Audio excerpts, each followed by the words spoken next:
Hey there, welcome back. So I continued on with these foot plates. Yeah, I jumped the gun. So the right way to do it, and what I ended up doing is I put them into the vise, clean side, front and back, and then cut the one side in the Y direction. And then once I did that, then I put them all, the side that I cut, I oriented that downward, and then I cleaned them all up. So they're all exactly the same, at least in normal worlds. So they're uniform.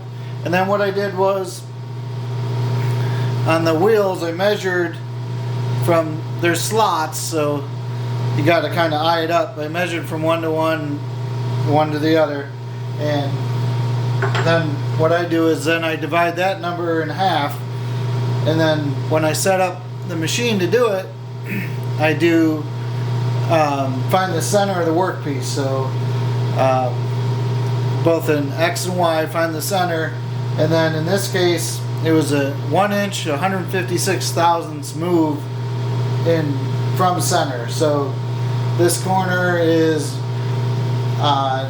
negative 1.156, and then moves to that one, the other side of, so that'd be a positive 1.156 on the Y, then a positive 1.156 in X, and so go in a circle. So I did these three already, drilled and tapped. On something small like this, I'll do all the drill work, then I'll do all the tap work, but I left the last one. I'll just show you that. And this is 5/16 so I won't move Y at all. Now I'm moving X to positive 1 inch 156, and Y is still the same as it was for the previous hole, which is negative 1.156. Put the drill in. So this drill is 17/64. That's the correct drill for 5/16 tap. Put it back in high gear. Fire it up.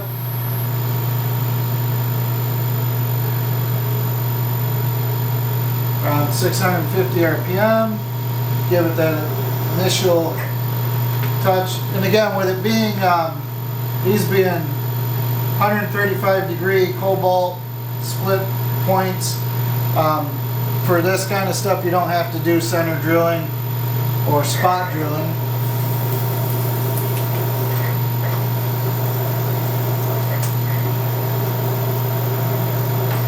There's a whole debate on whether center drill is correct, because the angles are totally different. I don't remember the details of the conversation of what angles are what, but properly you want to spot drill, because that angle complements the 135, and I don't know if it's a different one that complements 118 degree drills, but technically center drills are only for the lathe, because all the centers are 60 degree.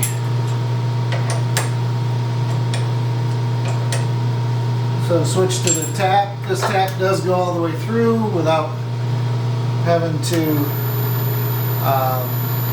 do any of it manually. So I'm doing this right around 100 RPM.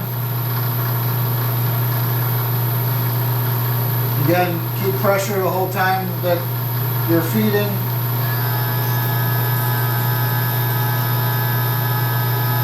And I have a visual stop from doing the others. I know when, so I don't touch the vise.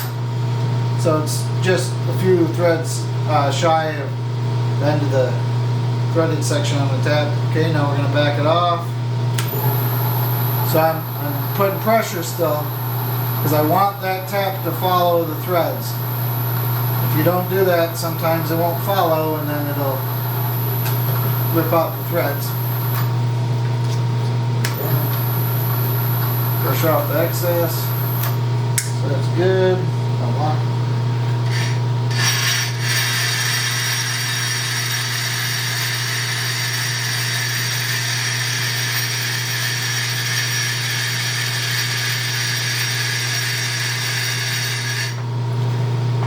and then I'll just do a quick deburr by hand.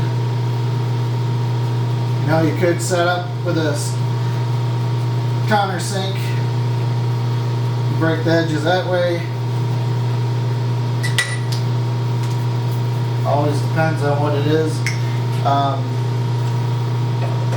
Tap out of the way so you can see better. So I didn't mention it, but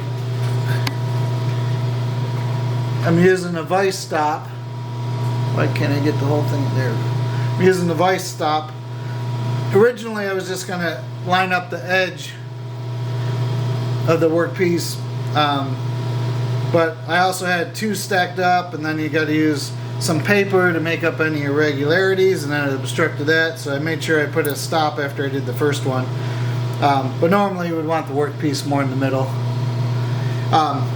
The one thing I didn't show is when I did those longer bars, I used this, but I had this flipped the other side so that the bar would catch the inside of this. So this feature would be over here, and then you would slide the bar up against that.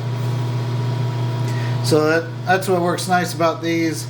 Is this is a ejector pin from a plastic injection mold. They're straight, they're hard, and stainless. They already have a little head on them, but one of the other kits I have had this collar so that you get a more surface area. Okay, so you saw that, and that's gonna be it for now. Next will be making the frame structure, and then we'll be doing the plates. And the other cool thing that we'll do is in the middle of the plate, so it's going to have 25 holes in it for all those big collets, and I'm going to put some support pieces in there. And I'm actually going to do those on the lathe with 1-inch square stock, because in the 22J system I have one of the square collets and it's 1 inch. So I'm going to use that. So I'm going to feed the square stock through, drill it, tap it, part it, drill it, then extend it, drill it, tap it, part it, extend it, and that'll be using the chuck. So that's where the chuck comes in, the speed chuck. So that's the teaser for that. That won't be today, but so I think this is going to wrap up. This will be part 1 of the video, and then there's probably going to be part 2 with some of the other stuff, and the plates will probably be their own, because the plates are 17.5 by 17.5, and what I'm going to be using for that is they're going to bolt to the bars that I already made, the 1-inch steel bars, and that'll keep them solid. And I have one of those elephant vices that are the ones where you in infinite width, and so I'll demonstrate that too, and that'll be nice. So I'll be using a hole saw with all 4 plates stacked up, and I'll put the holes in all of them at the same time. So hopefully you're going to look forward to that, because I am. Okay, catch you later.